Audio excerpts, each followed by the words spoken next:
The Democrats have put out their wish list, and unfortunately, they're trying to secret it away in that bill that's going to give relief to every American.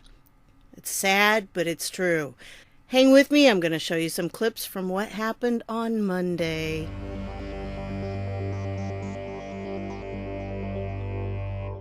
Hey everybody, this is Deb with Truthification Chronicles, and I spent today listening to the Senate floor arguments.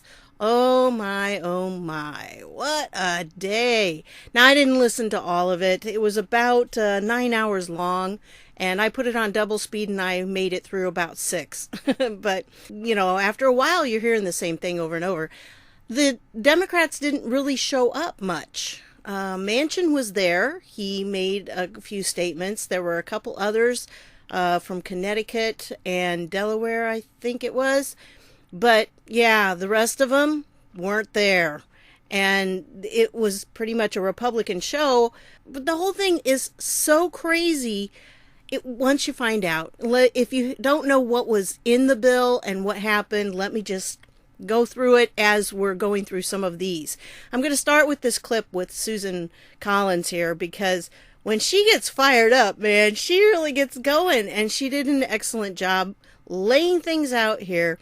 Very important little speech that she had. She's pretty much outraged, and you have to understand that before this speech of hers, she stood up to speak, and Chuck Schumer objected to her standing up to speak. So that caused some delay in hashing things out, and little Chucky was not happy. So finally they got that settled, and she got up to speak. So I think that made her even more outraged than she was before. But she did a good job here, so listen up. Here's what she's got to say. Mr. President, we are in the midst of a crisis in our country. A crisis caused by the coronavirus. I cannot believe that the answer to this crisis, as we move to address the economic consequences that are so severe for the people of this country, that the answer from our friends on the other side of the aisle is delay, delay, delay. No sense of urgency, no hurry. I will tell you, Mr. President, I've had the honor to serve in this body for many years. Never, never have I seen Republicans and Democrats fail to come together when confronted with a crisis. We did so after 9/11. We did so with the financial meltdown in 2008. Here we are facing an enemy that is invisible, but equally devastating to the health of our people and to the health of our economy. And yet, unbelievably, the Democratic leader objected to my even being able to speak this morning. Is that what we've come to? The Democratic leader objected to our convening at 9 o'clock this morning so that we could begin working in earnest. Is that what we've come to? The fact is, we have been working on a bipartisan effort through task force with both Republicans and Democrats, making very good progress and putting together a comprehensive package, the third package that we have dealt with. This one is to address and prevent the economic devastation that is being caused by this virus. We don't have another day. We don't have another hour. We don't have another minute to delay acting. I have talked with businesses all over my state, small mom and pop businesses like a diner, a third generation diner operated by the Simonis family in Lewiston, Maine. For the first time ever, they have had to close their doors. As Linda Simonis told me through tears yesterday, this is the first time ever we've been unemployed. Our son is unemployed. Our friends who have worked with us at this diner for years are unemployed. And we have a very good plan that we've worked in a bipartisan way. Marco Rubio and I on the Republican side, Ben Cardin and Jean Shaheen in very good faith on the Democratic side, that would help these small businesses and keep their employees paid, keep their employees getting paychecks. How can that possibly be controversial? How can any of us want to see millions of Americans lose their paychecks, their health insurance, their contributions to their retirement plans? We have a package that's part of this broader legislation. As the majority leader pointed out just yesterday, had we invoked cloture, that's not the end of the process. There's still could have been 30 hours for us to refine this package. And keep in mind, every single one of these task forces have been bipartisan. Do we agree on everything? Of course not. But surely, in this time of extreme crisis for our country, when people are getting sick, when people are dying from the coronavirus, when we are facing unemployment rates which could go as high as 20%, according to the Treasury Secretary, surely we ought to be able to pull together and work quickly to respond to the needs of the American people. Mr. President, I cannot believe the objections to proceeding to this package. Is this package perfect? No, but that's why negotiations are still going on. But don't we want to act quickly to provide relief to the American workers? This is disgraceful. We do not have time. Time is not on our side.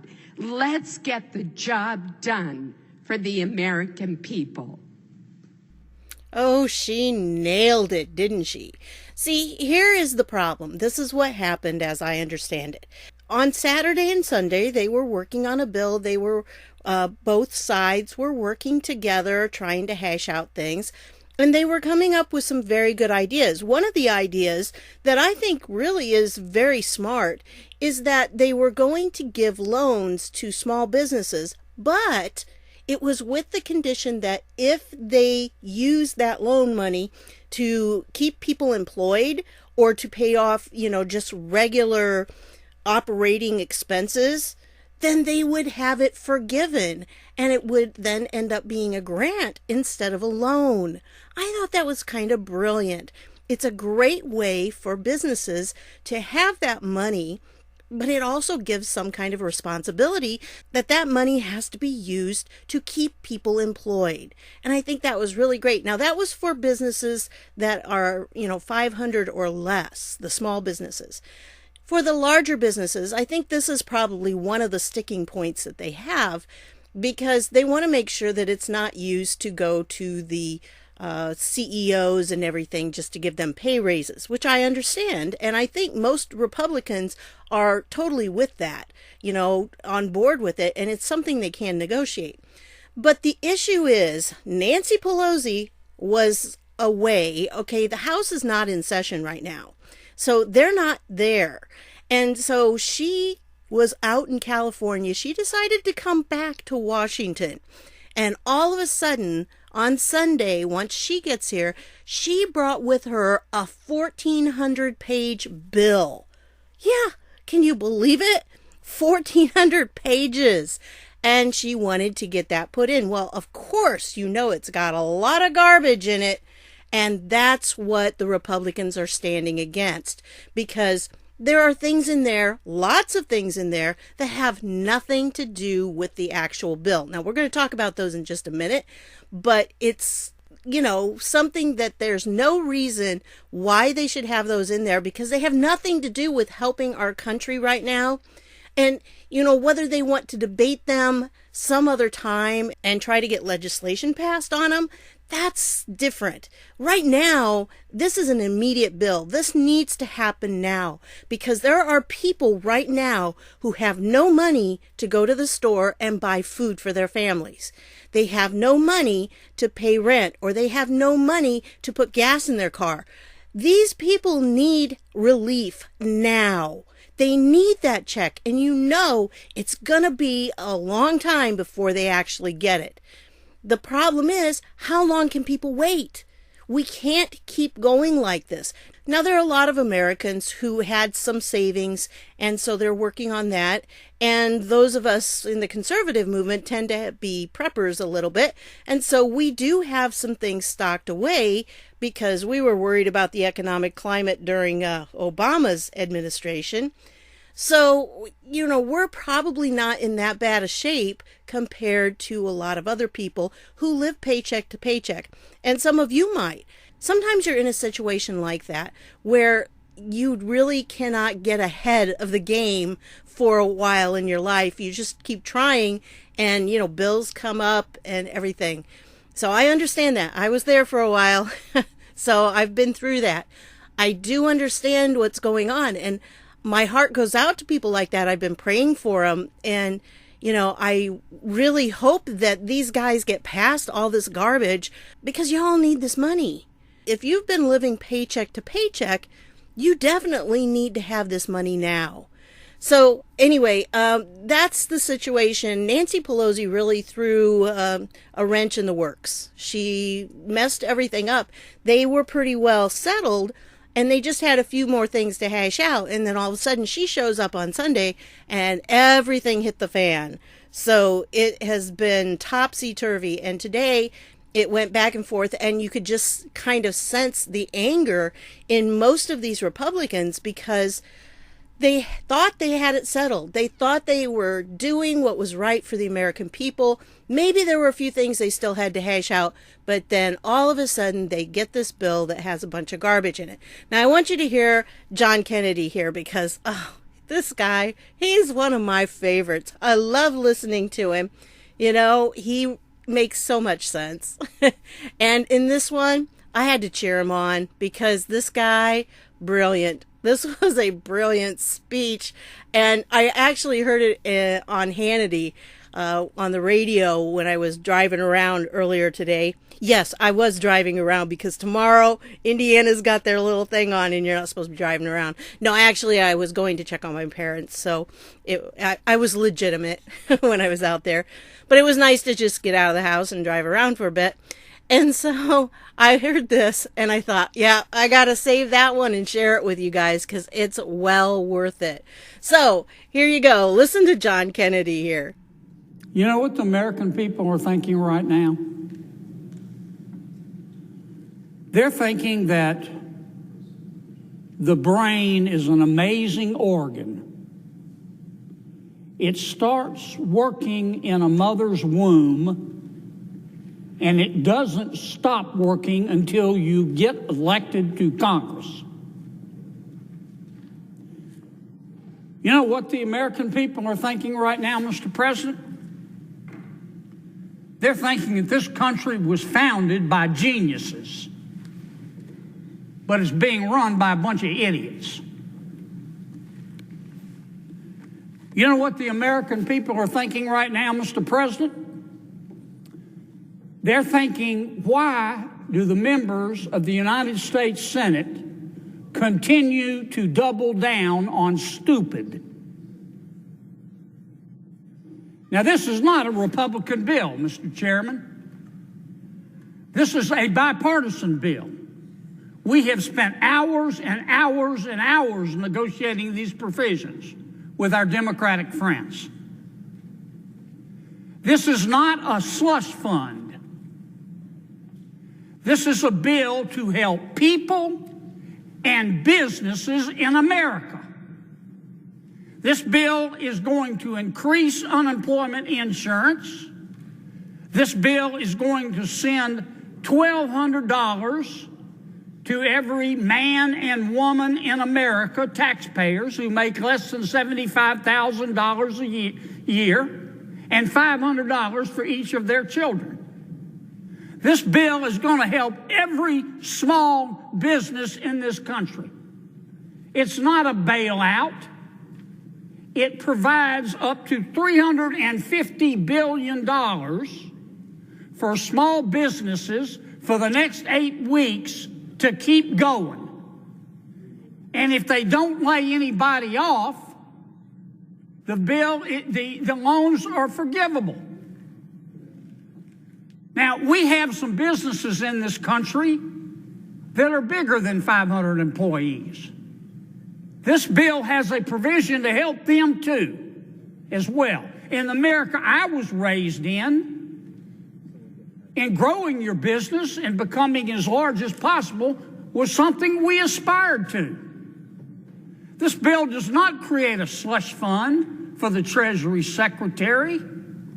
It provides $75 billion to help some of our industries hardest hit in a collateralized loan, not a bailout, and then provides another $425 billion to the Federal Reserve under Section 13.3 of the Federal Reserve Act, which the Federal Reserve will make available to all businesses, including those that don't qualify as a small business.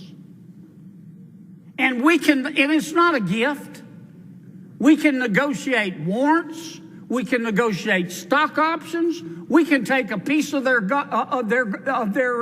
company in stock. Mr. President, I don't understand it. I get politics. I've been around it my whole life. But there comes a time when we have to stop thinking about the next election and start thinking about the next generation. What are we going to leave to our children if we allow this economy to crash? And it is happening as we speak. I mean no ill will toward my Democratic friends. I like and respect every one of them. But let's pass this bill. So yeah, don't you love Kennedy? He just says things plain out there, and I think he's probably right that most of us do think that the people that are running our country right now, excluding President Trump, of course, are idiots, because this is what they look like right now. This is such partisan bickering back and forth. And really, it's not the Republicans that are doing it. They're just trying to say, look, guys, you're not going to slip in a bunch of garbage. Let's just focus on what we need to get done. Speaking of that, I think this guy right here, this James Lankford, did a really good job on his speech when he gave it. And I'm going to play part of it for you. It was kind of long, but I want to play just the second half of it. And, he really laid it out that this is what the Democrats were doing, that it was like they just wanted to toss in everything they could think of that to get more money or something. I don't know. But anyway, he lays out many of the things that they were talking about. And again, I'm going to show you a list in just a minute here. But I want you to listen to this because there's so many things in it that they want added in that you're just sitting there going, people just want money to put food on their table and put gas in their car and pay their rent and their electric bill. So stop it. Just stop. But the Democrats have their own agenda. So here we go. Listen to this. All of that seemed to be going on well and negotiating well until the last 36 hours, it suddenly blows up. And here's what I've heard first. It's not enough. It's $2 trillion. It's $2 trillion. And it's suddenly, it's not enough. We need to plus this up to be even bigger. And then suddenly it's become this whole transition into the most random of things. Well, if a corporation gets a loan from the federal government, then someone here in Washington, D.C. should be able to determine how that corporation is run. We should be able to have a member on their board or a union representative on their board.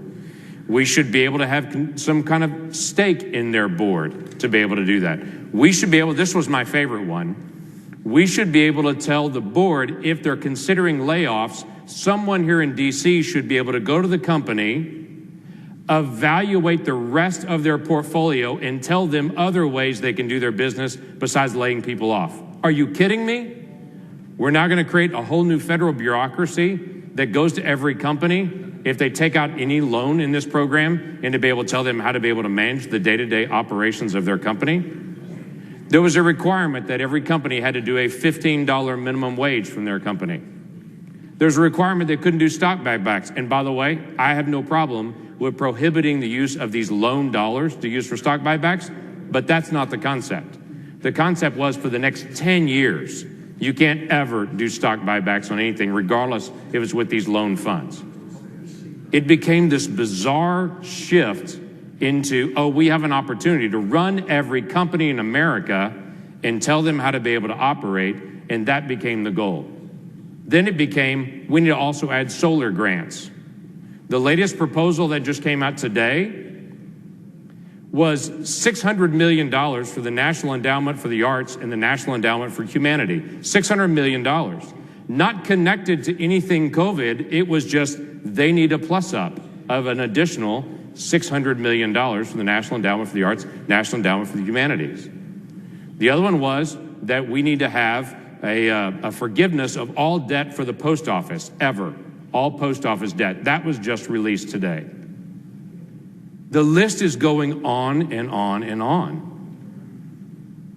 My frustration is I have people at home that are suffering, that are small businesses teetering on the edge, about to go out of business, trying to figure out if there's going to be a proposal to come out of this Senate, while folks are discussing whether we need to do more solar grants and if we're going to take over corporate boards and require a $15 minimum wage at the end of this.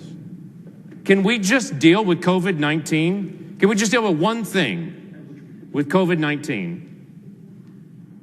And to say, let's help businesses and workers and families that are struggling. That's what I thought we were trying to do with this bill. But now suddenly it seems to be everything but. Let's just do that. And then there's lots of time to be able to argue about the other issues. We can do those in the future. We'll have the debate on solar panels, I promise. But let's deal with COVID-19 and the families and individuals that are struggling and stop holding everything up, trying to add one more thing in to say it's a really big bill. I'm going to try to get my one piece.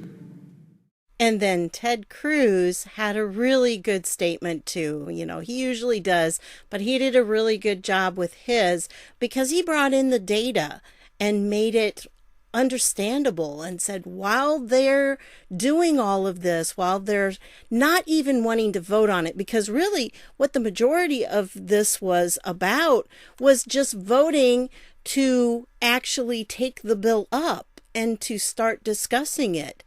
And they wouldn't even vote for that, the Democrats. They just didn't even care, I guess. So it was really frustrating for most of the Republicans in this because it's wasted time.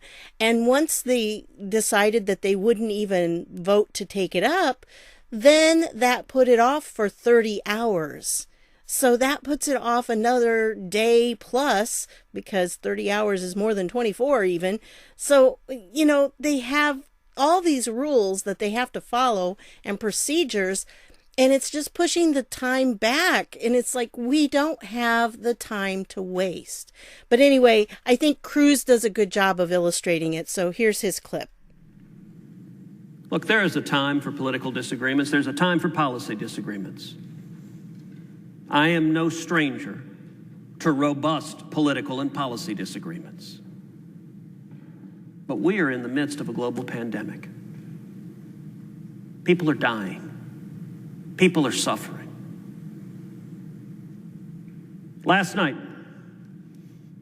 when this Senate voted on whether to move forward with emergency relief legislation for the millions of people being devastated by the economic disaster we're seeing as a result of the coronavirus epidemic.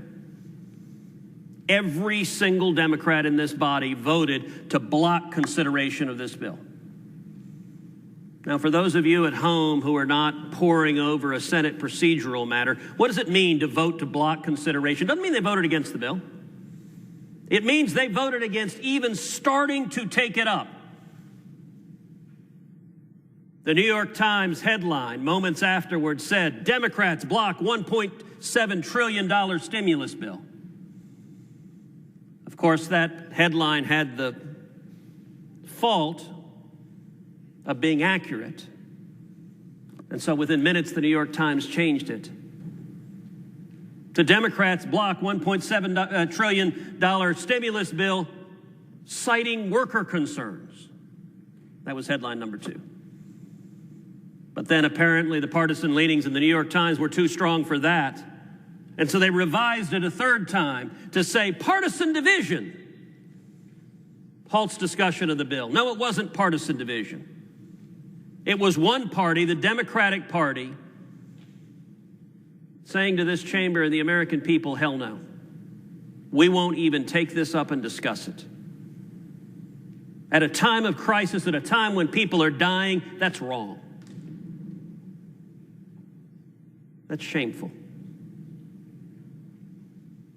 When we awakened this morning, following the Democrats' obstruction, worldwide, there were 372,563 reported cases of the coronavirus. In the hours since then, just today, there have been an additional 23,352 cases reported today. While the Democrats are blocking the bill, 23,000 new cases today. In the United States, when we started this morning, there were 35,224 cases this morning. Right now, as of the latest numbers, there are 41,708 cases in the United States today. That means we've had an additional 6,484 cases today while the Democrats are blockading. And by the way, where are the Democrats? C-SPAN doesn't show this whole chamber often, but it'd be nice if they did, because that entire side of the chamber is empty. They're not showing up for work. They're not doing their job. In Texas this morning, there had been 668 cases.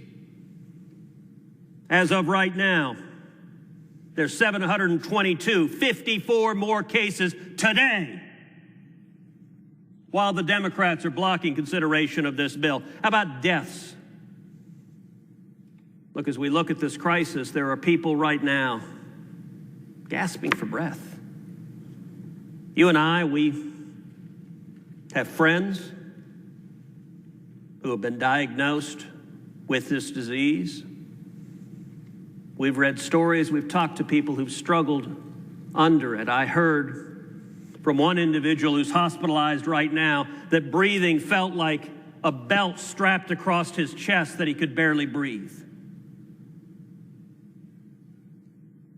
As of this morning, worldwide, there had been 16,381 deaths. Now that's the number now. This morning, it was only 15,308. That means today, while the Democrats have been blocking this bill, 1,073 additional people died. In the United States, as of this morning, there were 471 deaths reported due to coronavirus. As of right now, it's 573. That means today, 102 Americans died, while the Democrats were blocking consideration of this bill. In Texas, as of this morning, there had been 8 deaths. Now, there are 9. One Texan died, while half this chamber refused to show up and do their job. So when you put the numbers in perspective like that, I think it was very impactful how he did that. because then they understood these are real people we're talking about. These are lives that have been changed. There are people that are getting sick. There are people that are losing their lives while Democrats are playing games. His words were just very strong, and I thought he did a great job there. And then I wanted to show you this, and remember the link to that video will be down below. It does say it's like 12 hours long or so, but really it only lasted the first 9 hours. So, yeah, I don't know what the rest of it was. I stopped there. But this is from President Trump. He says Republicans had a deal until Nancy Pelosi rode into town from her extended vacation. The Democrats want the virus to win. They are asking for things that have nothing to do with our great workers or companies. They want open borders and Green New Deal. Republicans shouldn't agree. And I agree with that. Boy. And so this is really what they're asking for. Tom Cotton put this up on Twitter. Families and businesses need help now to survive the China virus pandemic. But Speaker Pelosi walked away from negotiations to write her own bill full of absurd provisions completely unrelated to the crisis at hand. Here's what Speaker Pelosi is demanding while Americans suffer. Check this out. Okay, corporate pay statistics by race and race statistics for all corporate boards at companies receiving assistance. Now, imagine someone who is laying in a hospital bed, hardly able to breathe because of this virus, and what are they dealing with? They want to be picky about the race and race statistics. Serious? Really? Bailing out all current debt of Postal Service? What does it have to do with this virus? Last I knew, the postal workers, which I am very grateful for the postal workers still working, they are still working. They're still getting paid, right? So why would we need to bail them out? Required early voting. And that has what to do with this virus? I don't understand. It has nothing to do with it. And required same-day voter registration?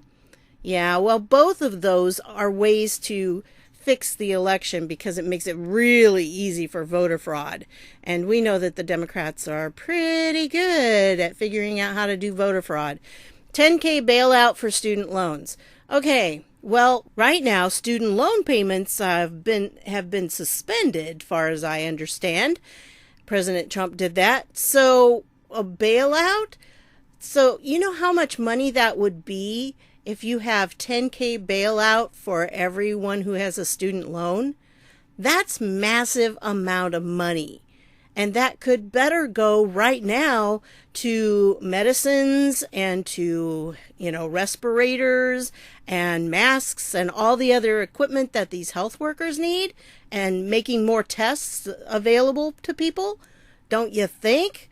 I mean, really, I understand student loans are tough, but this is not the time. That's the whole thing about this. Whether any of these are good or bad ideas makes no difference. They have nothing to do with what's going on right now, and they don't play into this. It's always been my idea that they need to implement something in Congress so that when you put a bill together, it has to actually have things that concern that bill. And anything else can't go in there. And they should also put a limit on how long the bill is. But I know they got to have all that legal speak, but it's really annoying when they're 1,400 pages long, which is what she wanted. But of course, I'm sure she was like, you have to pass it first to find out what's in it. For companies accepting assistance, 1/3 of board members must be chosen by workers. Provisions on official time for union collective bargaining. Full offset of airline emissions by 2025. What does that have to do with this virus and making people better? It has nothing to do with it. Greenhouse gas statistics for individual flights for airplanes. It has nothing to do with it. That's what these Republicans are so enraged about. This right here is a Democrat wish list.